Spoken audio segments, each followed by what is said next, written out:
Aumente o volume. Começa agora. Sem limite. Sem limite. Sem limite. Apresentação: Washington Silva. Sem limite. Sem limite. Agitando a sua noite.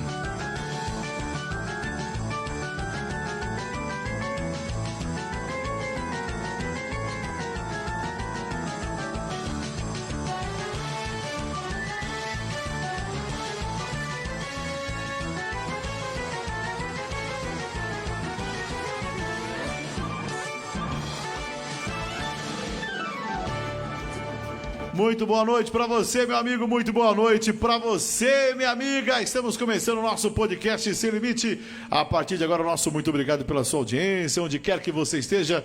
Compartilha, faz que nem eu aqui, ó. Já estou compartilhando o nosso programa. Hoje nós estamos recebendo aqui o nosso querido Coronel Magalhães, aqui no programa diretamente de onde? Diretamente de Jundiaí. Jundiaí para os nossos estúdios aqui da Max FM. Só abaixa um pouquinho o nosso retorno aí. Isso, Carlão. Bom, vamos lá, vamos começar o nosso podcast hoje. O programa tá bom. Estamos recebendo aqui um patriota, né, do PTB. Afiliado ao PTB há quanto tempo já? Eu já tenho praticamente um ano. Um ano de PTB e está saindo para candidato, ou melhor, pré-candidato a deputado federal. Boa noite. Boa noite, Washington. Boa noite, telespectadores. É uma alegria muito grande poder participar do programa. O podcast é um podcast que promete, talvez não supere o do presidente, né? Você viu lá do Flow, cara? O Flow lá... Talvez a gente não consiga superar, mas chegaremos perto, com toda certeza. Tem que pelo menos cair na bordinha ali, né, do presidente. Aliás, foi um podcast, das maiores audiências, do podcast Flow, foi do Bolsonaro. Inclusive a Anitta, eu sei que você gosta da Anitta, né, ô Coronel? Ela fez até uma live também no dia lá, para tentar concorrer com o presidente, mas infelizmente não deu certo. Mas e sábado tem mais, hein, Washington? Sábado tem mais? Tem mais, ele vai fazer um outro. Vai fazer um outro? Outro podcast. Vai fazer... Porque o podcast funciona, né? O podcast atinge uma amplitude muito grande de espectadores. Né? Na verdade, hoje em dia a gente se fala muito em podcast, né? Então é uma maneira mais fácil de a gente poder trazer pessoas como você, por exemplo, hoje, aqui no nosso programa, uma pessoa que eu gosto muito, e a gente vai falar de política e vai entender de política. Falando em entender política, eu gostaria que você falasse um pouco para os nossos telespectadores que estão nos assistindo agora sobre a sua história. Bom, eu sou um carioca, nascido no Rio de Janeiro, no bairro Catumbi. Você não é paulista? Você não é paulista. Sou paulista de coração. Sim. Nascido no bairro do Catumbi, que é ali bem próximo ao Complexo do São Carlos, né? Na região bastante difícil, hoje uma região bem mais complicada que a minha época, né? Sim. Eu saí do Rio de Janeiro com 8 anos de idade. Viemos com a família para Santos e a minha adolescência toda foi em Santos. Passei lá os melhores anos da minha vida, quando Santos ainda era uma cidade com poucos prédios, né? Eram muitas casas e pouquíssimos prédios. Certo. A gente andava pelas ruas e conhecia quase que todas as pessoas da rua. Era bem agradável, bem gostoso. Foi uma infância de bicicleta, de correr para lá e para cá, subir em goiabeira e coisa desse tipo, né? Coisa que hoje é bem mais difícil da criançada conseguir ter. Mas, quando foi lá pelos meus 14 anos, então resolvi começar a trabalhar, porque naquela época a gente tinha que trabalhar, porque quem não tivesse carteira de trabalho era tido como uma pessoa que não estava bem na sociedade, tinha que trabalhar. Sim. E tinha que trabalhar também para ajudar a família. Nós éramos em 5 irmãos, né? Meu Deus. Minha mãe e meu pai. Minha mãe é italiana, meu pai era um português. Minha mãe ainda é viva, está com 90 anos, mora comigo. Sua mãe ainda é viva. Que maravilha, mora cara. Comigo. A gente fala ainda, né? Mas graças a Deus, né, cara? Mora comigo. Ainda é viva porque meu pai já faleceu, né? Sim, um comparativo de um com o outro, né? Meu pai já é falecido, um português também, vindo lá da região de Trás-os-Montes, numa vida bastante difícil, que foi uma vida do pós-guerra, né? Eles passaram a guerra toda lá na Europa. E vieram para o Brasil... Família de europeus, né? Exatamente. Sim. Vieram para o Brasil logo que a guerra terminou. Até a história da minha mãe é mais interessante que a história do meu pai. Nossa. Porque a história da minha mãe eu tive dois tios dois tios irmãos da minha mãe, porque minha avó teve 12 filhos. Meu pai. Era muito comum naquela época. Não ter televisão. As famílias não. eu brincando. não creio que era só por esse motivo. Acredito eu que, como a mortandade era muito grande, né, entre os filhos, e os filhos precisavam dar o suporte aos pais na velhice, principalmente na roça, era comum que as famílias tivessem bastante filhos para poder, primeiro, se garantir na velhice e, segundo, dar uma ajuda nas atividades que são atividades rurais. Né? E a Europa, naquela época, tinha essencialmente a atividade rural como sendo a economia da região, da Europa. Bom, aí minha avó, quando nasceu no Brasil, por conta de que meus bisavós, que eram italianos, vieram numa primeira leva ao Brasil, e quando estavam no Brasil, minha avó nasceu. Passou alguns anos, eles não se adaptaram, como muitos europeus naquela época também não se adaptaram, e retornaram para a Itália. E minha avó, ainda criancinha, pequena, retornou para a Itália, mas como brasileira. Nossa, que bacana. Passados vários anos, acabou conhecendo meu avô, casaram-se, tiveram 12 filhos, a guerra veio e 2 dos filhos foram para a guerra. Um dos meus tios foi para o African Corps, lutou ao lado de Rommel, né, dos exércitos alemães, e o outro lutou com os fascistas, os comunistas, porque os comunistas eram os partigiani, não os fascistas, os partigiani, que eram os comunistas. E os partigiani, eles atuavam em confronto com os nazistas. E um dos maiores temores da minha avó era justamente que eles se encontrassem em um campo de combate e um irmão se degladiasse com o outro, sem saber. Porque era extremamente comum você ter, numa poliideologia, que é aquela que nós vivíamos, anarquistas, comunistas, fascistas, enfim, tinha todo tipo de ideologia. E a luta era ideológica. Em consequência disso, poderíamos ter tido ali um desfecho em que um irmão, numa situação qualquer, matasse o outro. Como vários italianos mataram italianos. Nossa. Até hoje se questiona muito a questão dos partigiani que mataram. Mas guerra, por que será que teve tudo isso? São situações ideológicas que vão se... São ideias diferentes. Ideias diferentes que vão se aprofundando. E custa a vida, né, cara? Em radicalismos, e os radicalismos eles necessariamente acabam conduzindo para um processo que é de confronto. Então, o nosso programa também é cultura. Você que está assistindo aí está sabendo um pouco de cultura agora aqui, tá vendo? Graças ao nosso Coronel Magalhães. E nós tínhamos mesmo, de fato, e tivemos, né? Em teatros europeus de combate, né? Sim. Várias situações desse tipo. Várias situações. Na Holanda teve semelhante, em vários países tiveram essas questões internas de conflito e que os próprios nacionais se debatiam e se matavam entre si. Meu Deus. Sem ter o confronto Acontece com isso no Brasil também, né, Jé Carlos? Acontece no Brasil, né? Aqui já acontece. E aí o que aconteceu, que foi mais interessante, foi que no pós-guerra a Europa estava destruída, faltava de tudo. Então, todos queriam vir para a Terra Nova, que aqui nós tínhamos uma perspectiva muito grande. E vivíamos aqui um governo de Getúlio Vargas, getulista, o fundador do nosso partido, né? Partido Trabalhista. Sim, sim. Que alguns aí acreditam... Partido Trabalhista Brasileiro, PTB, hein, gente? Não vai confundir que é o PT, não. Partido Trabalhista, não dos trabalhadores.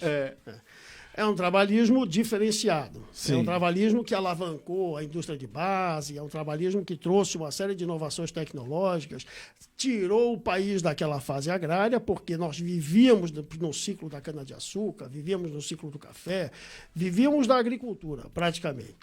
E o Getúlio trouxe a indústria de base, fez a transformação das nossas monoculturas para outras atividades que eram até então descartadas no processo industrial do Brasil, né?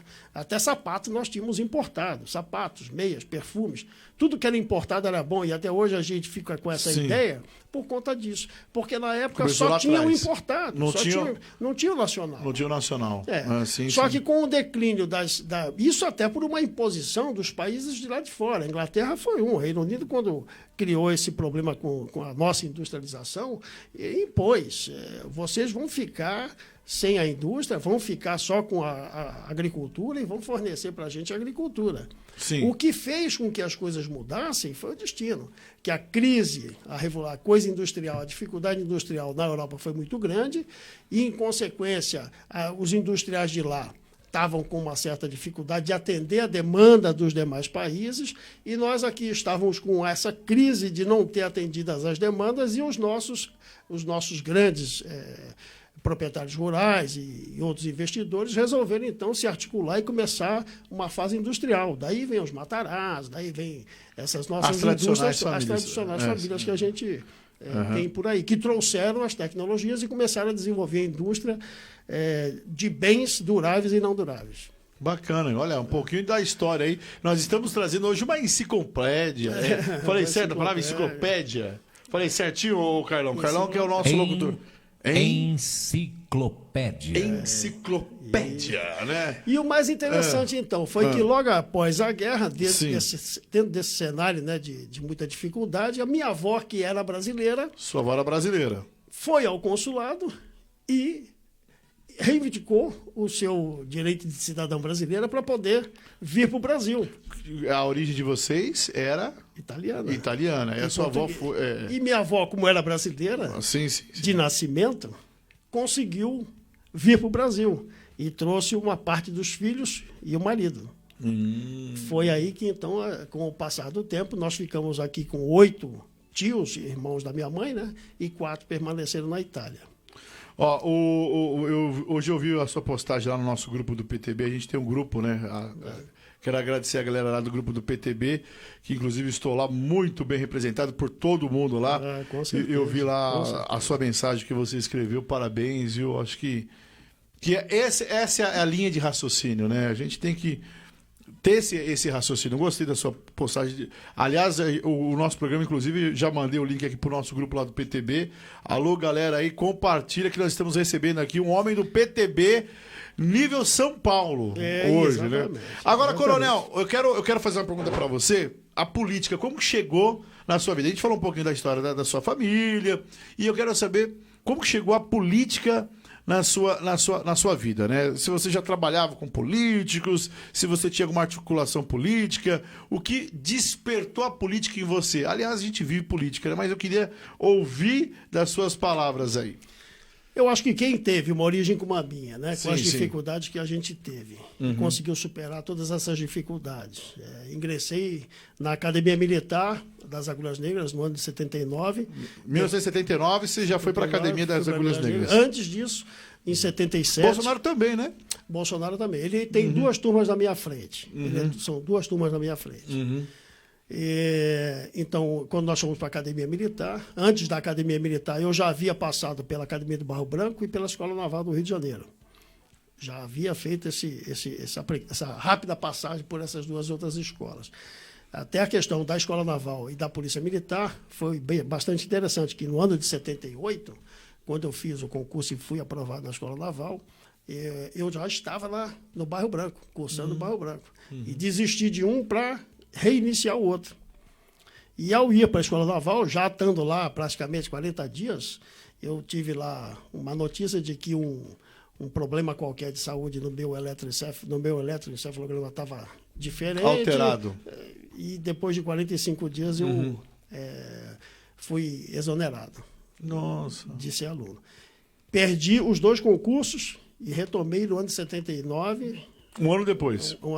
78 para 79, retomei, estudei novamente, fiz o cursinho objetivo, era o primeiro ano do curso objetivo em Santos, e felizmente eu obtive a graça de ter bolsas de estudo semi-intensivo, intensivão, extensivo, tudo com bolsa de 100% no concurso, que a gente fazia os concursos, né?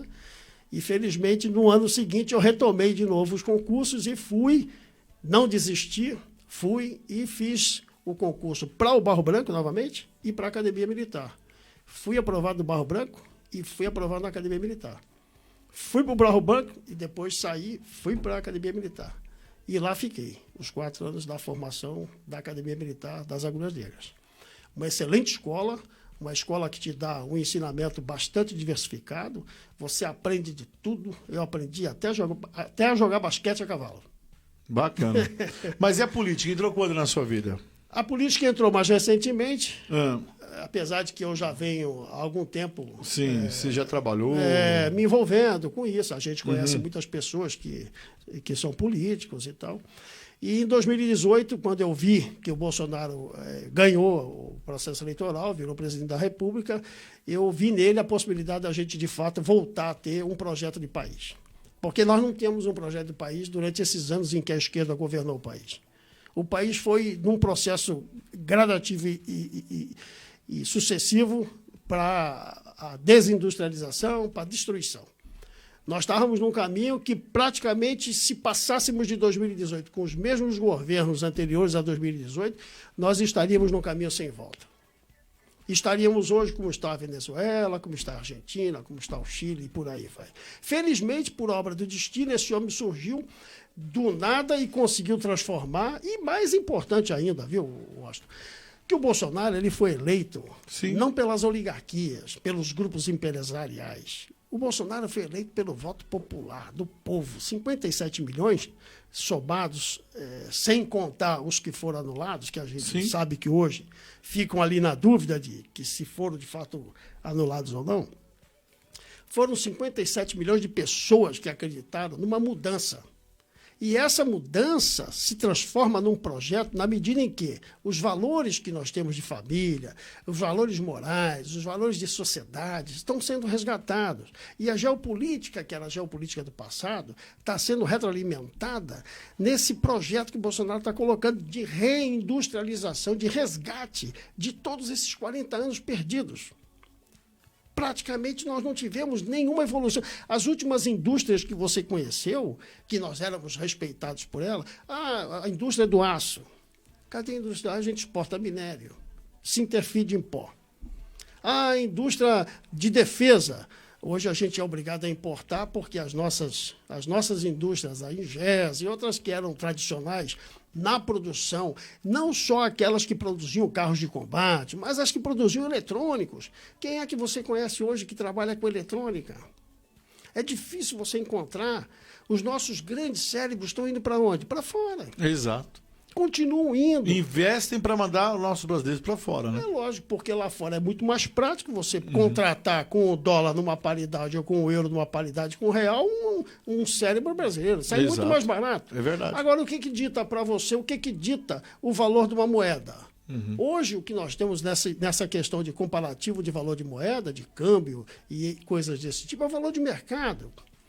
Agora, o que faz o nosso real ficar num patamar de consumo tão baixo em relação ao dólar, por exemplo, sendo que nós temos aqui riquezas que são imensuráveis. Exato. Nós temos todo tipo de riqueza que o Bolsonaro, inclusive, costuma falar constantemente. Somos um povo sentado numa montanha de ouro e sem nada para comer. Exato. É verdade, é verdade. Ô, Coronel, a resposta sua foi vendo que a necessidade, né, do Brasil mudar, você falou, agora chegou a minha vez, eu vou ser candidato a deputado. Então, a mudança que aconteceu quando o Bolsonaro assumiu, ele começou a desenvolver o projeto que nós estávamos falando. Sim. Acontece que a gente tem visto que o grande entrave tem sido justamente o Congresso Nacional e outros órgãos. Mas o principal que poderia dar todo aquele suporte à governabilidade, que é a Câmara Federal e o Senado, não corresponderam ao que a gente gostaria que correspondessem quando nós elegemos um presidente com 57 milhões de votos. Isso me deixou bastante preocupado, porque eu sei que se o Bolsonaro não for reeleito agora com um Congresso alinhado, forte com ele, uma Câmara Federal, que é a Câmara da Renovação, o Senado, infelizmente, a gente não tem como renovar todos. Certo. Inclusive, eu acho que o Senado eu acho que o tempo de permanência no Senado está demasiado.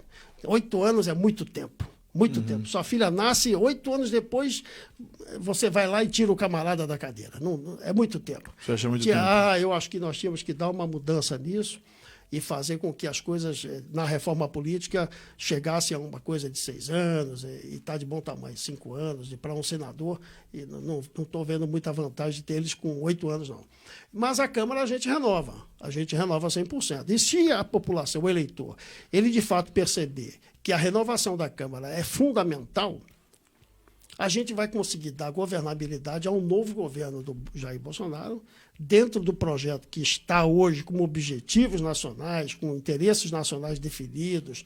A gente vai dar continuidade a um projeto que só vai fazer o Brasil desenvolver. O Brasil vai desenvolver pela produção, pela inovação, pelas indústrias que vão ser restabelecidas, que nós vamos ter um resgate da química fina. Hoje nós temos petroquímicas, mas a química fina se perdeu, a eletrônica. Além disso tudo, eu acho que é importante dizer também das rodovias, né? Ou melhor, como que é? Ferrovia, desculpa, perdão. Ferrovia, porque assim, se o país... eu não sei quem foi que distinguiu isso, né? Tirou isso do país. Se o país tivesse mais ferrovias... a gente teria... Dependeria, falei certo? Dependeria dos caminhoneiros, né? Então, tipo assim, a gente viu agora, recentemente, o caos que foi a greve dos caminhoneiros, o que aconteceu com o país. E o presidente Bolsonaro, ele tem acreditado nessa questão das ferrovias. O custo seria menor. Exatamente. Você está dizendo da exportação, mas eu acho que o país, ele andou para trás, né? Eu acho que teria que ter investido mais nas ferrovias, teria que investir mais na nossa rodovia, também em questão para a gente poder chegar nos postos aí que trazem alimentos, trazem os eletrônicos. A gente tem o que aqui? O navio, o avião, só isso que traz alguma coisa. O caminhão. A gente poderia aumentar essa questão toda. Você concorda comigo, coronel? Não? Concordo plenamente. Você veja bem que o processo que a gente vem sofrendo sim. de desgaste. Exato. Ele vem sendo sucessivo. Olha só, você nunca falou... teve um país que amou o Brasil, ou melhor, nunca teve um presidente que amou o Brasil. Não, mas já faz tempo que a gente não vê todas essas coisas que fazem com que os nossos símbolos nacionais sejam cantados, idolatrados. Faz muito tempo que a gente não via isso. O resgate da nossa cidadania, da nossa nacionalidade, exatamente, do nosso patriotismo. As escolas não cantam mais o hino nacional. Mas isso foi intencional, viu? Isso foi intencional. Porque eu lá em 92, certo, eu li um livro que se chama O Complô. Esse livro, quando eu li, O Complô, ele lida justamente com as questões que falam do diálogo interamericano, do consenso de Washington e das mudanças que o mundo passaria a ter para se globalizar. Então, já desde lá de baixo, lá de trás, já se falava na globalização. Só que o processo veio de maneira muito sutil. Ele veio buscando os caminhos corretos. Tanto é que um dos maiores bastiões de resistência na questão dessa globalização, pasme você, eram as Forças Armadas. Meu Deus. Sabe por quê? Uhum. Porque nas Forças Armadas o nacionalismo e o patriotismo são mais fortes. Sim. Então essa resistência à aceitação do estrangeiro seria mais difícil.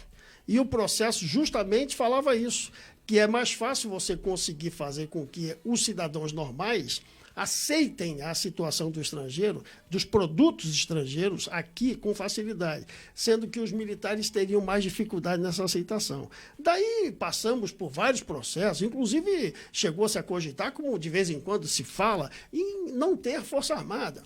Para que Força Armada? Quando, na verdade, a estratégia de defesa de um país, de uma nação, envolve não só a política, como também os seus militares, as Forças Armadas. Exatamente. Então, isso daí fez com que houvesse, no decorrer desses quase 50 anos, um desgaste. Você lembra da Rede Ferroviária Federal? Exatamente. Você lembra da FEPASA? Você saía de trem da Estação da Luz ia para Sorocaba, Jundiaí, ia para Brasília. Jundiaí acho que ainda vai, né? Ou não? Vai. Jundiaí vai ainda, CPTM. né? Pegaria, vamos dizer... Mas os caminhos ferroviários, que existiam... Esses caminhos ferroviários poderiam ter sido aproveitados. Se o trem de passageiros estava com baixa demanda e não cobria os custos, podia se reduzir o número da composição. Exato. Podia se transformar na questão da linha com transporte de carga, mas não simplesmente pegar todo o acervo que se tinha da rede ferroviária e simplesmente extinguir a rede e vender o acervo. Não, acabou com isso, né? E hoje a gente depende geralmente dos caminhoneiros. Hoje a gente caminhoneiros. depende da rodovia, não da ferrovia. Que eu acho que é uma tristeza tão grande. A gente teria mais recursos, chegariam até mais rápidos, porque o caminhão ele pega trânsito e piriri, pororó. E eu acho que o custo também, viu, Coronel? Não, o custo não tem dúvida. O custo é seria muito mais fácil. eu acho que a gente precisava dar uma atenção para essa questão da ferrovia. Agora, voltando ao assunto do conservadorismo agora aqui, falando do Brasil, a gente falou agora há pouco que antigamente as pessoas nas escolas, quando chegavam na escola, elas cantavam o hino nacional. E hoje você não vê mais isso. Hoje, na escola, você não canta mais o hino nacional. Hoje, pouco se fala do Brasil. As brigas hoje, elas estão políticas por partidos, é esquerda, é direita, é PT, é PSDB, é pela não sei da onde, e acaba esquecendo-se do Brasil, né? E o Bolsonaro sempre levantou essa bandeira que a prioridade é a pátria. Exato, porque nós não temos um projeto de país. Agora, com o Bolsonaro, Sim. nós temos um projeto de país. Por que haviam essas divisões internas? Porque nós não temos um projeto de país. Nós podemos ter políticas divergentes, podemos ter conceitos ideológicos divergentes, porque tudo, no fundo, com as sociedades evoluindo, tende para o centro. Sim. Tendem para o centro. Sim, Seja sim. do esquerda, do direita, vai tender para o centro. Os radicalismos, tanto de direita quanto de esquerda, já foram execrados em quase todo mundo. Então, nós estamos nos centros de direita, esquerda e centro. Então, esse caminho é um caminho que, se nós traçarmos um projeto de país, as ideologias e os partidos que estejam aqui vão pensar em país. Não há como nós deixarmos de pensar no bem-estar do cidadão brasileiro. Exato. Com todos os recursos que nós dispomos, com todas as capacitações técnicas que nós dispomos, nós não temos condições de dar ao brasileiro um bem-estar digno e uma condição de vida razoável e boa, é inaceitável. É inaceitável. É inaceitável. É inaceitável. Por conta de quê? Por conta de um grupo político que se enraiza dentro de uma estrutura e não quer largar dela, porque está encastelado. Benefício próprio, né? Próprio e de mais uma rama que fica ao redor. Eu vou além, eu falo do Sarney, né? O Sarney diz que tem um império no Nordeste, né? Castelos Todos e os castelos. que se mantêm na política. Como que né, pode um há deputado, muitos um ex-presidente, anos, ter tanto dinheiro assim, né? Não dá para entender, né? Eu acho que são poucos os que a gente pode dizer que, de fato... Chegou a nossa garçonete, Carlão, com Coca-Cola. Você toma Coca-Cola? Eu não sou de tomar Coca-Cola, mas eu vou ter que tomar. Tá vendo, Carlão? Você fica obrigando os nossos convidados a tomar Coca-Cola. Né? Mas voltando nesse raciocínio, o que você acha? Bom, então eu vejo assim, que hoje, como Sim. nós temos um projeto de Brasil, uma nova gestão, um novo governo Bolsonaro e um Congresso Nacional que seja melhorado, rejuvenescido nos seus integrantes, vai proporcionar uma condição de união nacional. E essa união nacional, dentro do projeto que está estabelecido, com os objetivos que nós vamos ter nesse projeto de Brasil, que o Bolsonaro está traçando de revigorar a nossa economia, já estamos num círculo virtuoso. Você anda por aí, os shoppings estão lotados. Exato. As pessoas estão consumindo, estão comprando, mas ainda tem muita gente que precisa ser inserida no mercado. Sim. Por baixa qualificação, por pouca qualificação. Mas nunca, nesses últimos 50 anos, 40 anos, tivemos uma preocupação com o povo do jeito que está tendo hoje. Hoje nós temos um presidente que se preocupa com a sua população, seja na questão da gasolina, seja na questão da energia elétrica. A nossa energia elétrica é uma das mais baratas. É mesmo? Para você ter uma ideia, por exemplo, hoje está sendo viável você produzir aqui o combustível verde, o hidrogênio verde, que é um combustível novo que está se criando por conta da energia, porque você, para produzir esse combustível, você tem que usar uma energia externa. Né? Enquanto a gente está aqui se degladiando por questões menores, de banheiro ser banheiro de Masculino, menina, menine feminino. e essas baboseiras todas, Sim, verdade. os outros países do mundo estão se especializando, estão buscando novas tecnologias, estão chegando, a China chegou na Lua do lado escuro e está tentando agora fazer um projeto para trazer o trítio, que é da Lua para a Terra, para poder fazer geração de energia. Exato. Então as pessoas não estão paradas. Taiwan está lá com todos os seus técnicos, com os seus engenheiros, com a sua juventude buscando melhoria. E aqui nós estamos discutindo se o menino é menina, se anda de saia, por conta de uma ideologia jurássica, retrógrada. É muito mimimi, será? Não, isso é intencional. A intenção é de fato fazer isso.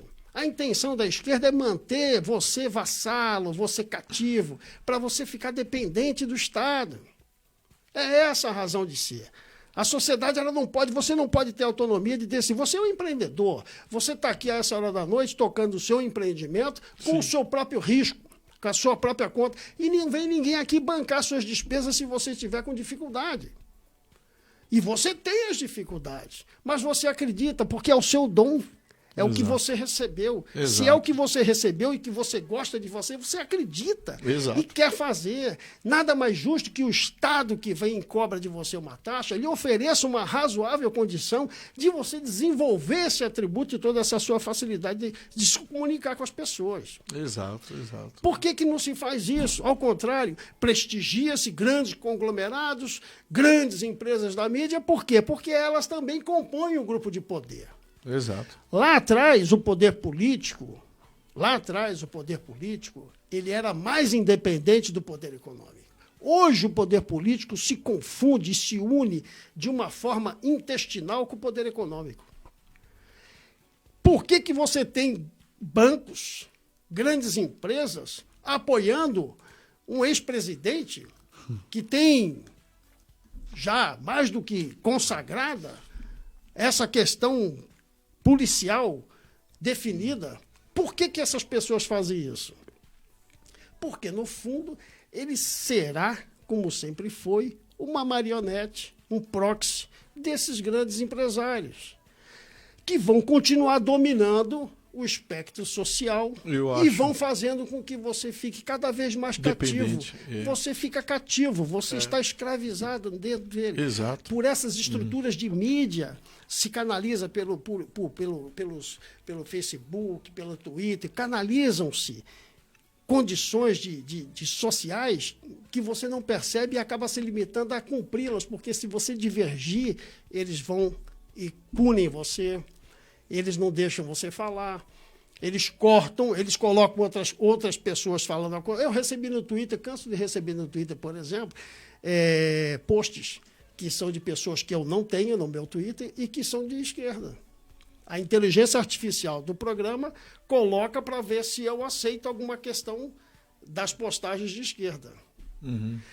Tudo isso para te dizer o seguinte, nós estamos dentro de um projeto, que é o projeto Bolsonaro, que é o homem que tem uma coragem incrível, que eu tenho uma admiração por ele extrema, é um sujeito que companheiro seu, né? É um companheiro foi de exército, Não tenho dúvida que ele está lá pelo bem do país e está suportando toda essa pressão e que vai transformar o país. Se o eleitor brasileiro acreditar e ver que a solução que nós temos para o nosso futuro é, de fato, a renovação do Congresso Nacional, principalmente na Câmara Federal. Tá? E o presidente da República, o Brasil, ninguém segura. Você acha, na sua opinião, coronel, que o nosso país é um país muito Maria vai com as outras, para não falar assim, influenciado pelas mídias? Por exemplo, a gente vê as grandes potências, né, os grandes canais de televisão, né, às vezes descendo a lenha no Bolsonaro. Tem 2 ou 3 canais ali que ficam neutros e o restante descendo a lenha. Recentemente a gente viu aí, caiu nas mídias, né, que o ex-presidente Lula está nas frentes das pesquisas, né, do Bolsonaro. Você acredita nessas mídias? Você acredita nesse resultado? Ou você acha que isso tudo é um complô para derrubar o governo Bolsonaro? A verdade deixou de ser. Sim. A verdade deixou de ser perseguida pela mídia faz algum tempo. A verdade deixou de ser perseguida. Hoje a mídia ela precisa de ter remuneração. Ela precisa de ter o lucro. Sim. Ela tem que ter o retorno financeiro do que ela pratica. Então a verdade nem sempre é aquilo que se persegue pelo jornalismo, né?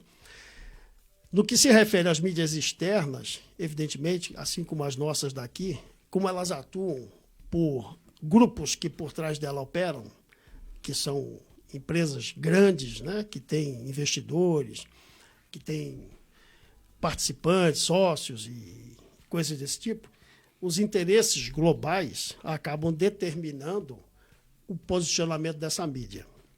E os interesses globais hoje, principalmente os interesses dos países que têm necessidade dos nossos recursos naturais e que têm necessidade de manter a sociedade brasileira e o povo brasileiro cativo dentro do que produz e consome, financiando apenas o teu consumo e você produzindo apenas o que eles consomem. Para você poder ter um celular, um iPhone desses mais modernos, custa quanto? Hoje está custando quanto um celular? Vai, um mais moderno. Um iPhone tá uns 5 mil, uns 6 mil? Imagina, uns 14 mil reais. Ah, desculpa, eu vi com o meu de 700 mesmo. 14 mil reais. 14 mil reais o iPhone? Reais. Sabe, uma tonelada de carne, com um celular desse você come 1,5 toneladas de carne. Pô. Sabe quanto tempo leva para você criar um boi? Quanto pasto você tem que ter para um boi? E se for um boi confinado, quanto você tem que dar a ele de ração? Da onde vem essa ração? O trabalho, o risco de um raio vir matar o boi, uma onça morder o boi, comer o boi. Tantos os problemas que podem acontecer. Você tem que ter água em abundância. E você enfrenta o problema ambiental. Se o boi solta um pum, os caras dizem que o pum ele vai atingir a atmosfera e criar... Você encontra todo tipo de obstáculo. E depois que você encontra tudo isso, pega o boi, mata o boi e vende 1 tonelada de carne que vale um iPhone. Exatamente. Que entrou numa linha de produção de máquinas, as máquinas fazendo e produzindo 50 iPhones, 200 iPhones. E aí você fala, quanto vale o teu mercado? O meu mercado de bois vale tanto. O mercado deles, que é um mercado de iPhone, vale 10 vezes, 15 vezes, 100 vezes mais. Caramba. Porque o que faz o valor da moeda é o valor do mercado. As empresas que estão lá, Microsoft, vale trilhões, não sei o quê, vale trilhões. Soma todas elas, o valor de mercado é absurdo. Por isso que nós estamos aqui com essa nossa dificuldade. Bom, a dificuldade eu creio que é no mundo inteiro, né? A gente sabe que depois da pandemia houve o problema do país inteiro passar essa dificuldade, o mundo inteiro. Eu estava até pensando comigo mesmo, será que não é a hora da gente criar uma outra moeda? O que você acha? Então, essa questão hoje, ela está bastante pulsante, né? Na questão lá que divide o Ocidente do Oriente, que é a Ucrânia, a guerra se estabeleceu por conta justamente disso, né? Certo. Dominação econômica. O que se pretendia era dominação econômica. Como a Rússia ela não se deixou curvar por essa dominação econômica do seu território, e não houve a expansão por parte da OTAN, que a OTAN, obviamente, ela queria englobar a Ucrânia e se contrapor diretamente ao território russo, né? Então, houve um choque entre essas duas potências, as potências são nucleares, e houve uma resistência na aceitação por parte russa de uma dominação por parte do Ocidente. O sistema financeiro que nós hoje adotamos é um sistema financeiro que teve origem no pós-guerra, no acordo de Bretton Woods, lá em 45, 44. Certo. Quando esse acordo surgiu, fez-se o lastro da moeda dólar, que seria então a moeda dos países vencedores, que quem fez o sistema e bolou a estratégia dessa ordem mundial que foi criada no pós-guerra, foram os vencedores. E o Brasil até encontrava-se entre os vencedores. Então, foi feito um acordo, esse acordo de Bretton Woods estabeleceu o dólar como moeda e fez a referência no dólar em 35 onças troy, se não me engano, uma coisa assim. Então, nós tínhamos um lastro, que era o lastro em ouro. Com o passar do tempo, esse lastro em ouro, por isso que, na época, nós tínhamos o valor da moeda brasileira num valor razoavelmente competitivo, tinha lá uma condição de compra e vivia-se até numa condição boa de consumo. Com o passar do tempo, esse lastro de moeda ele deixou de existir. Então, quando chegou na década de 70, transformou-se esse lastro e criou-se a moeda do petrodólar, que o valor seria da moeda dólar lastreado em petróleo. Só que para quando isso aconteceu, de 70 a 74, se não me engano, aconteceu o seguinte: o americano ele criou uma reserva estratégica de petróleo, de armazenamento de petróleo, no final da década de 60, início da de 70, que é a chamada tal de SPR. SPR, pode pesquisar depois, aí você vai ver. Então, eles têm ali na região do Texas, tem umas cavernas gigantes e tal, que eles encheram de petróleo. São 790 milhões de barris. Nossa, debaixo da terra, armazenados. Então, eles têm uma preocupação de criar, naquela década de 70, criar uma reserva estratégica e converter o lastro da moeda dólar no petróleo. Só que o mundo inteiro não estava preparado para isso. E o Brasil começou a correr. Nós tivemos a crise do petróleo, que foi aquela crise terrível, que nós aqui não tínhamos, a combustível subiu, aquela coisa difícil, na década de 70. Isso não faz muito tempo. Não faz muito tempo. Tá aí, né? E resultado, surgiram as empresas, a Paulipetro, lembra a empresa Paulipetro que o Maluf criou para poder prospectar petróleo, a Petrobras intensificou o seu trabalho, enfim, nós fomos buscando as nossas reservas e fomos fazendo descobertas. Quando nós começamos a descobrir reservas gigantes que começavam a mostrar que aí mudaram o padrão da moeda de novo. Deixou de ser petrodólar, o dólar lastreado no petróleo, e passou a ser o valor do mercado. Criou-se essas grandes empresas de tecnologia que valem valores absurdos e que geram esse tipo de produto, que é um produto tecnológico do nosso convívio social, mas que não te alimenta. Você não come celular, Não, é verdade. não consegue comer, mas eles valem mais do que o que a gente produz. Então, nós precisamos equilibrar o nosso valor real dos produtos que nós vendemos para poder dar ao produtor brasileiro condições de vender lá fora o produto que dê também aqui para a gente uma condição de vida boa. Da mesma forma que lá fora eles nos vendem o produto deles, que é o tecnológico, e a gente aqui os compra e eles lá vivem muito bem. Exato. Então a gente precisa dar equilíbrio a essas coisas. Não só na questão do agronegócio, como nas nossas outras atividades econômicas. Nós temos que fazer uma mudança drástica nisso. Bom, eu não sei se a mudança da moeda seria, vamos dizer assim, a solução da inflação no país. Eu acho que a gente vive hoje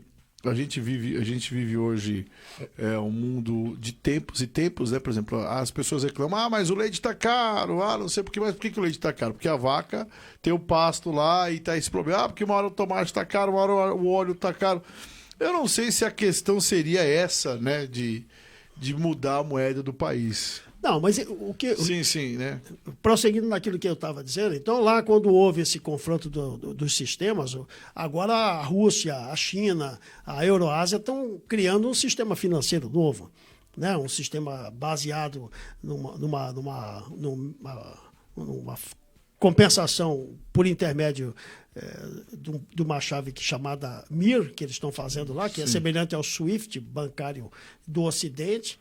Esse sistema econômico e financeiro, com essa nova base, ele está sendo realizado já e estão fazendo isso, estão fazendo acontecer lá na China e na Rússia. Os mercados que a Rússia perdeu na Europa estão sendo transportados para a China, o petróleo que era vendido para a Europa está sendo vendido para os países da Ásia, enfim.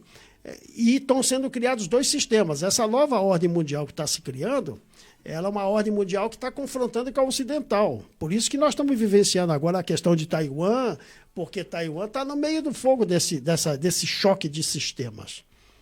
Compreende? Porque na medida em que eles conseguem criar um problema com a China e com a Rússia, eles conseguem fortalecer o sistema deles, econômico.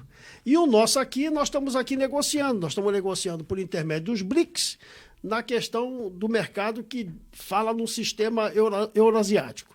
E estamos negociando com o ocidental por conta das relações que nós temos de comércio com o Canadá, com os Estados Unidos, a Europa e assim por diante. E a nossa moeda pode ser que um dia, se nós tivermos convergência ideológica na América do Sul e a gente conseguir fazer um pacto aqui que reúna toda a América do Sul numa coisa boa, a gente consegue ter até uma moeda nossa, um sistema próprio da nossa região. Falando em moeda, Coronel, o que você acha desse negócio de bitcoins? Isso aí é bom, é ruim? Esse dinheiro é criptomoeda? É criptomoedas que fala? Criptomoeda? Então, acho que... Eu não sei falar esse negócio. Você acha que é bom esse negócio? Não, as criptomoedas, elas estão passando por um processo diferenciado, que os países que estão adotando a criptomoeda pelos seus bancos centrais estão absorvendo as criptomoedas que são hoje de valor excessivo. Sim, né? sim. Então, Bitcoin, outras tais que operam no mercado de uma maneira livre, sem controle, no momento em que os países começarem a ter bancos centrais que são de moedas criptográficas, aí você vai ter um problema sério com essas moedas. E você sabe que o Banco Central Brasileiro já estuda isso, né? Bacana. Nós já estamos estudando o real, na criptomoeda real. A moeda eletrônica do real. Então, até para mudar a moeda aí, o único lugar que o único lugar que opera e opera já no mercado é o chinês, por incrível que pareça, que opera com e-yuan, que inclusive você entra no site do e-yuan aqui no Brasil ou em qualquer lugar do mundo, que é pela internet, se cadastra e você compra o e-yuan eletrônico, a moeda eletrônica deles, com a sua conversibilidade de moeda, Você entra lá, eu quero R$500 de yuan. Eles já... fazem a conversão e você compra yuan e fica com o teu cadastro com yuan. E eles têm um mercado já, se não me engano, são de 200 milhões de pessoas que fazem uso dessa moeda virtual. Moeda. E o sistema Hold, que é uma estratégia chinesa de parceria, né? Parceria que eles chamam de ganha-ganha, que é o Belt and Road, que vai interligar todos os continentes por estradas, pontes e túneis. E você vai sair do Brasil, por exemplo, por estradas, túneis e pontes e chegar em Vladivostok, lá no leste da Rússia. É uma coisa fantástica. Bacana. Eu acho que a gente precisa melhorar essa questão financeira do país, né? Tem que melhorar. Mas não joga a culpa no presidente também, a gente Imagina, sabe. De forma alguma. Foi que nem você explicou, essa explicação foi a melhor explicação que eu já ouvi na minha vida. Né? Que você contou até da história da nossa moeda e o motivo da nossa moeda ter essa desvalorização, talvez. Agora, vamos falar um pouquinho de você, Coronel. Vamos falar um pouquinho de você. Bom, você está vindo agora para pré-candidato, avisar isso bem claro, só depois do dia 16 ele pode falar. Você está vindo pré-candidato para deputado federal. Exato. Por que você escolheu federal? Poderia ter escolhido estadual, mas por que federal? Porque eu imagino o seguinte, Sim. O deputado federal, não vejo como função principal de um deputado só fiscalizar o orçamento ou ficar buscando emendas ao orçamento para atender determinados governos ou prefeitos ou instituições e coisas desse tipo. Eu acho que o deputado federal deve se integrar dentro da política do executivo no sentido de fazer com que nós tenhamos uma legislação que facilite a vida das pessoas do Brasil, dos empreendedores, das indústrias.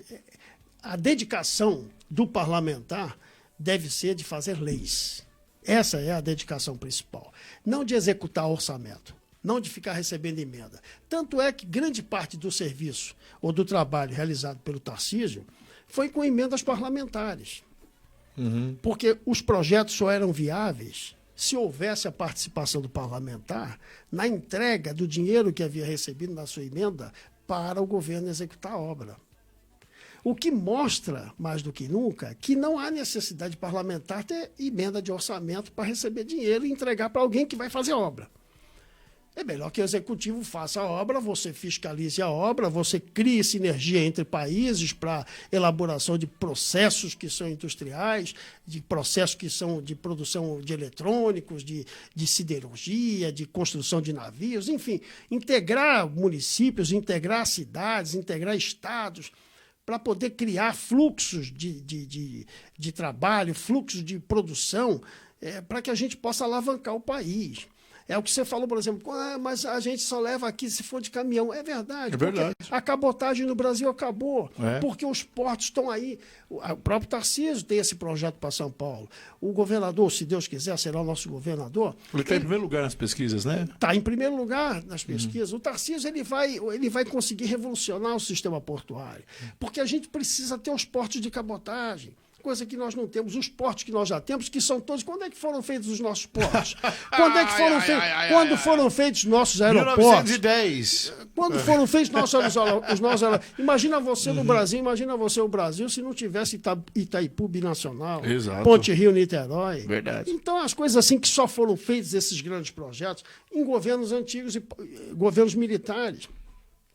Você entendeu? Então, muita coisa precisa ser feita. E o Tarcísio, ele junto com o Bolsonaro, e um Congresso, uma Câmara Federal que apoie as decisões do governo e que faça um trabalho de elaboração de matéria legislativa para beneficiar o governo e a população, nós não tem ninguém que segure o país. Nós somos riquíssimos em petróleo, em ouro, em nióbio, em ferro. Pelo amor de Deus, o que se plantar aqui dá, como se dizia lá atrás. É um país grandioso. Se nós tivermos um monstro, e temos aí fronteiras enormes. Não tem guerra, a terra tudo que planta dá. Temos aí vazios demográficos que ainda podem ser muito bem ocupados, espaços vazios aí pelo nosso norte, com incentivo. No Piauí, as fronteiras agrárias estão crescendo. O presidente está levando água para o Nordeste, está fazendo tudo crescer. Boa. Você falou do Nordeste, eu queria até dar uma sugestão para o senhor, se lógico, se o senhor ganhar a eleição, que vai ganhar, a gente tem que pensar positivo, né? Pensar positivo, está aí uma ótima opção para o nosso país. O Nordeste, por exemplo, eu tenho uma coisa em mente que eu acho que seria bacana. Por exemplo, no Brasil é proibido bingo, proibido cassino, é proibido. Só pode, por exemplo, você pode jogar no Brasil nos navios, né? Quando você pega lá aqueles navios, né, aqueles cruzeiros, aí você pode jogar lá. Mas no Brasil é proibido. Eu acho que a gente devia fazer do Nordeste uma Las Vegas, cara. Mas é verdade. Uma Dubai. É tão simples. Mas esse projeto já existe, viu? Existe? Já Existe, projeto sabia já existe. Está no não. Congresso, está praticamente... É mesmo? A vinda Não do- sabia, juro por Deus. Não a sabia. vinda dos cassinos para cá. Só que, É. diferentemente do que você falou, por exemplo, quando você vai nos Estados Unidos, Sim. onde você tem cassino? Você tem Las Vegas, que é uma Sim, sim, referência, sim, é um sim. lugar distante, no meio Sim, do deserto, isso. terra indígena e tal, que virou uma área de cassinos e que para lá vai todo Que tipo é uma de região gente. pobre que os caras fizeram uma região top. É uma região indígena que Isso. virou o que virou. E dá dinheiro a muita gente. Mas, veja só, onde tem um jogo, você agrega todos os outros. Prostituição. Tudo, né? Tudo. Quem cobra do jogo, enfim, tem vários outros aspectos que tem que ser bem analisados. Sim, sim, sim. Diferentemente lá dos americanos Sim, e de sim. outros lugares, onde você tem um ou dois cassinos, né? Que você fala Las Vegas, tem outro lá que, se não me engano, é no norte, né? Perto daquele estado do Wyoming, lá tem uma região de cassino. Esqueci. Mas são 2 ou 3, no máximo. Aqui eles estavam falando em 15. 15 regiões de cassino.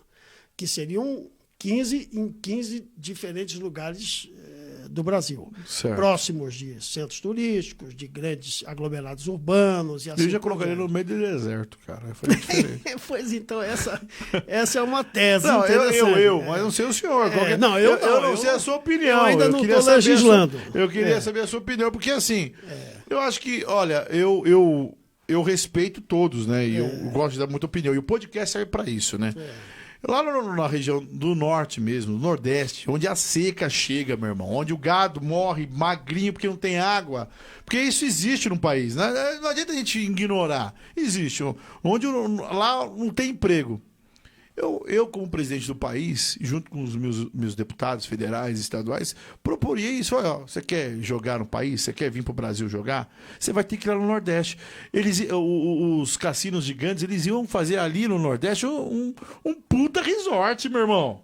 Porque existe água no solo, tem que furar. É que nem Dubai. Dubai não é uma referência. Dizem que é uma referência, mas não tem tratamento de esgoto. Não sei se é verdade isso. Não sei se eu já ouvi falar. Mas eu faria isso. Por quê? Geraria emprego para aquela região, o nosso país ia crescer muito mais, né? Não ia ter pobreza no país, pô, porque se a área pobre do país, entre aspas, é o Nordeste, essa região seca, sem água, que o gado morre, colocava lá os cassinos, os bingos, fazia um puta de um resort. Porque hoje em dia, quando você vai fazer o quê? Quando você vai viajar, a primeira coisa que você pensa é o quê? Eu, como brasileiro, eu quero viajar no meu país. Não quero ir pra fora. Então eu vou pra onde? Eu vou pra Porto de Galinhas. Eu vou pra Ceará, vou pra Natal. Não é lindo ver as dunas lá, aquela coisa toda? É a mesma coisa. Libera a porra do cassino, desculpa falar um palavrão aqui, coronel, lá no Nordeste. Essa é a minha opinião. O senhor concorda com isso ou não? O senhor acha que tem que ser uma coisa mais estruturada, uma coisa que tem que ser pensada e piriri pororó? Não, eu acho que já vem sendo pensado há bastante tempo. Sim. Isso já tramita, como eu te falei, Lá no Congresso. no Congresso, Sim. já a fase de aprovação já foi aprovada. Faltam só algumas coisas Sim. mínimas para poder entrar em vigor. Sim. Mas em 15 estados? Eu acho que não. Coloca tudo lá, irmão. Então, eu não sei. A Eu vou visão, votar em você só pra eu você acho. fazer isso. Eu não sou contra o jogo, né? Não sou Não, contra também o jogo. eu não sou Eu acho que a contra. gente tem que, primeiramente, ter o início. O cara perder a casa Perceber, também é porque complicado. você tem outros fatores que você tem que eliminar também antes de começar a ter esse tipo de investimento. Atividade, aqui. né? Por exemplo, você tem um crime organizado aqui que atua de maneira bastante liberada. Você tem o PCC que ganhou um espaço nacional e até internacional, transfronteiriço, transnacional. Então, isso tudo tem implicações com essa questão do jogo. E a preocupação do jogo é a lavagem do dinheiro. Como é que vai lavar o dinheiro? Se vai ter dinheiro Sim. lavado. Então, isso tudo é a prostituição. Talvez... Gera outras coisas, é isso que você quer dizer. Não tem a Gera dúvida. outros problemas, né? E para você ter o cassino, Sim. você tem que ter uma infraestrutura que receba, seja de aeroporto, seja de um porto, que dê flexibilidade desses jogadores virem de todo, porque são pessoas normalmente muito bem estruturadas, que venham para cá gastar. Então, essa infraestrutura também ela deve ser existente para poder você ter esse tipo de negócio. Agora, talvez um número tão expressivo de lugares, de zonas de jogos, eu acho que é meio exagerado. Eu não estou lá, não posso, tem que ler primeiro para entender, mas eu faria uma coisa muito reduzida, eu daria uma condição de funcionamento muito reduzida, porque o jogo ele é uma realidade no mundo, não precisa fugir a isso, e ia experimentando devagarinho, ia criando as amarras certas e daí para lá e fosse crescendo. Existem outros tipos de aproveitamento que a gente tem nessas regiões do Nordeste que, inclusive, estão sendo aproveitados. É preciso conhecer um pouco do que é a realidade hoje e do que era a realidade no passado. O governo, em 4 anos, tem transformado bastante. Fez muita coisa pelo Nordeste. A questão das usinas eólicas, isso revolucionou. Hoje tem sertanejo lá que vive só da renda de 2 ou 3 daqueles ventiladores que a gente vê, que são geradores eólicos, né? Aqueles grandões que ficam Tem muito agricultor que vive daquilo, nem planta mais. O sujeito só vive no regime de ventos. E no Nordeste é muito farto em regime de ventos. É muito farto no regime de ventos. E tem outras coisas que também você pode fazer. A questão da transposição do São Francisco alavancou bastante. Me fez lembrar aquele estocar vento. Mas é bacana. Agora, o vento vem de lá, vem de cá. Mas ela queria estocar tudo, cara.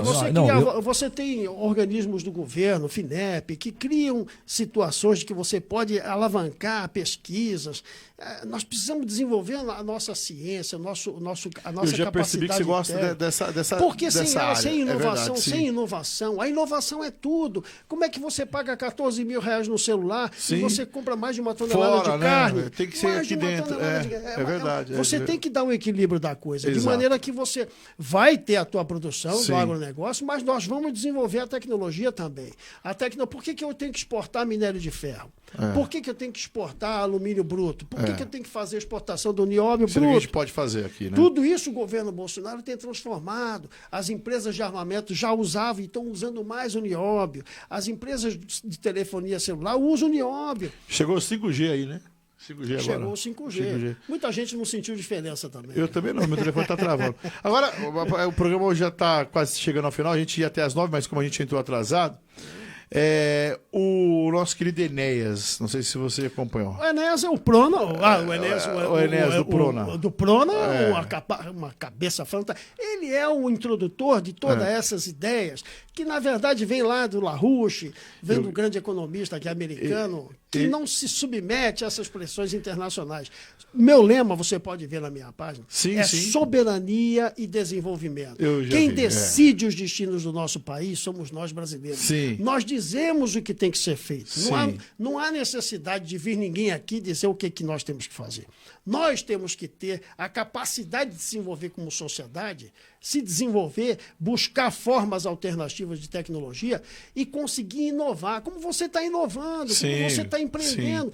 Por que nós não temos aqui condições de te dar todo o respaldo para você trabalhar e fazer o teu trabalho? Quantas pessoas não estão por aí com seus pequenos negócios? Mas agora a gente precisa fazer esses pequenos negócios dentro dessas startups de tecnologia, não só de software, de hardware, de eletrônica, avançada, de química. Deixa eu só fazer, voltando aqui no assunto do Enéas, gostei de você, que você é bom no discurso, hein? Você é top, gostei da sua resposta. O Enéas, ele pregava muita bomba atômica, né? E esses dias eu até estava conversando com um grupo de amigos meus, eu falei, olha, eu gostava do Enéas, que o Enéas ele tinha essa questão da bomba atômica. Mas você é louco, Washington! Porque o nosso país é o único país bonzinho. O Enéas, ele pregava isso, a gente tinha que ter a nossa bomba atômica. Talvez nunca vai usar, mas a gente tinha que ter alguma coisa. O nosso país, o coronel, você pode dizer melhor do que eu, porque você é do Exército e conhece as nossas Forças Armadas. O nosso país, hoje, ele está pronto para uma guerra? Não, nós temos evidentemente os cenários de conflito, Sim. né? As hipóteses de conflito. As nossas hipóteses de conflito partem do pressuposto que nós nunca atacaremos e Certo. sempre nos defenderemos. Então, as nossas armas são sempre defensivas e não ofensivas. Essa questão do emprego do armamento nuclear, Sim. ela primeiro diz respeito à energia nuclear. Certo. Entenda o seguinte, a energia nuclear é a chamada energia de fluxo. O que é uma energia de fluxo? Ela não é descontinuada. Se você pega um painel solar e bota o painel solar, se não tiver sol, você vai ter dificuldade da produção de energia. Se as suas baterias que armazenam aquela energia não estiverem lá funcionando bem, você vai ter problema desse fornecimento de energia. A energia hidráulica, se você não tiver, como foi feita aí de Belo Monte, a represa a fio, você vai ter problema se tiver um problema de seca, como tem. Chega uma época do ano que Belo Monte desliga 2, 3 turbinas, porque não tem reservatório de água para poder dar um regime, para poder fornecer um Sim. regime regular de vazão Sim. que alimente as turbinas e dê produção de energia elétrica. Uma estupidez que sem limite construir uma usina desse porte sem ter uma represa. Mas qual foi a justificativa? A questão ambiental, a questão das áreas indígenas, as questões de não sei o quê, enfim, tudo que limita a produção de energia. Quem fez esse tipo de discurso fez com o objetivo de não permitir que Belo Monte tivesse a capacidade plena operante. Porque isso significa energia com desenvolvimento. A energia nuclear, diferentemente, ela produz fluxo. Ela não, o urânio produzido, o urânio que você utiliza, ele produz fluxo, você não tem descontinuidade de energia. E que se você não tem descontinuidade de energia e consegue produzir essa energia num custo que é competitivo, você vai ter uma revolução na produção. Porque a produção, ela se faz com energia. A produção industrial, principalmente, né? A produção industrial se faz com energia. Se faz com energia. A questão do armamento é uma questão que pode ser estudada à parte. Nós entramos num primeiro tratado de não proliferação de armas nucleares, que foi lá no governo Collor de Mello, que inclusive foi o que enterrou o projeto que nós tínhamos. Exatamente. O projeto que existia de produção de uma arma estratégica defensiva. Que todos os países que têm um armamento nuclear utilizam o armamento como sendo estratégico e defensivo. Nós tínhamos também, tanto que a Serra do Cachimbo, lá onde nós tínhamos o campo de provas, que estava sendo já montado para fazer os primeiros testes e tudo mais, foi fechado. O buraco da Serra do Cachimbo, que havia um buraco para fazer os testes, né? Que eram subterrâneos. E nós ingressamos no Tratado de Não Proliferação das Armas Nucleares. Agora, por exemplo, a ONU está discutindo um segundo, né, uma renovação daquele tratado para justamente, diante do que aconteceu na guerra da Ucrânia, o que evitou... Eu estava conversando, só um parênteses. Sim, o programa é seu, o podcast é seu. Eu estava conversando com um português amigo meu, ele falava assim... Português, português. Hoje nós enfrentamos em Portugal um problema. Os brasileiros em Portugal hoje estão tendo dificuldades. Acumular... Por causa da piada? Não, porque houve uma redução drástica, né, do número de empregos, muita gente procurando emprego, e os brasileiros competem com bastante vantagem. Mas o que acontece foi assim. Então você pega esse português e fala assim, mas o Ocidente, a Europa já devia ter entrado na Rússia, já devia ter tomado tudo na Rússia. Mas por que não vai e toma? Porque eles têm armas nucleares. Então quer dizer que se eles não tivessem uma arma estratégica que causasse a dissuasão, eles muito provavelmente já teriam sido invadidos. O que quer dizer que para nós possuirmos uma arma que também seja estratégica, evidentemente não seria nada tão extraordinário, porque ela seria usada defensivamente contra qualquer eminente ataque ofensivo. Não vejo problema em nós termos um armamento nuclear. Bom, Gostei. O papo foi excelente. Pode voltar. Posso complementar? Agora, recentemente, o Carlão quer ir embora Saxida, lá, cara dele de triste. Ó. Agora, recentemente, o Saxida, do ministro das Minas e Energias, falou até bem sobre isso. A única coisa que eu até ponderei, assim, evidentemente o ministro deve ter suas razões, né? Mas a energia nuclear, eu ainda acho que a energia nuclear tem que ser muito bem explorada, porque hoje você sabe que se produz energia nuclear em usinas do tamanho de um container, de 40 pés. Caramba. Se produz com energia nuclear. Olha que maravilha. Isso é uma maravilha, né, o Carlão? Pra é o nosso país. Olha a fronteira que nós temos pela frente para poder estudar, desenvolver, criar, inovar. Olha aqui. Não precisamos ficar discutindo se a saia é do tamanho, se menino pode usar, não, se o banheiro é menina ou é menino, essa linguagem de gênero, essas coisas que são absurdas, né? Que são desnecessárias, e outras questões mais que não competem à sociedade como um todo. O país tem um destino, e o nosso destino não é um destino pequeno, é grande. Nós, como diz o Paulo Guedes, né? Nós temos um destino já traçado de certo, de ser uma grande potência. Basta que nós tenhamos a consciência disso e que nós nos unamos em torno de um projeto, que é o projeto que está sendo construído e já delineado, projeto Bolsonaro, e elejamos lá, e limpemos a Câmara Federal, troquemos e renovemos aquilo que é necessário no Senado, para que a gente possa dar continuidade a esse projeto, que é um projeto de produção e desenvolvimento. Gostei, hein? Esse aí é um patriota, rapaz. Esse aí é... Coronel... Desculpa alguma coisa aqui na nossa rádio. Imagina, eu agradeço demais. No começo ficamos meio perdidos aqui, Facebook, YouTube, mas foi um podcast muito esclarecedor. Eu queria agradecer você que veio de tão longe, veio lá de Jundiaí. O programa vai ficar salvo. Depois eu vou te mandar o link do YouTube, vou te mandar para você compartilhar também nos seus grupos. A minha admiração por você é imensa. Hoje conheci, olhei você olho no olho, porque isso é o bacana. A gente conhecer o candidato e poder entrevistar aqui. E falar olho no olho. Gostei muito.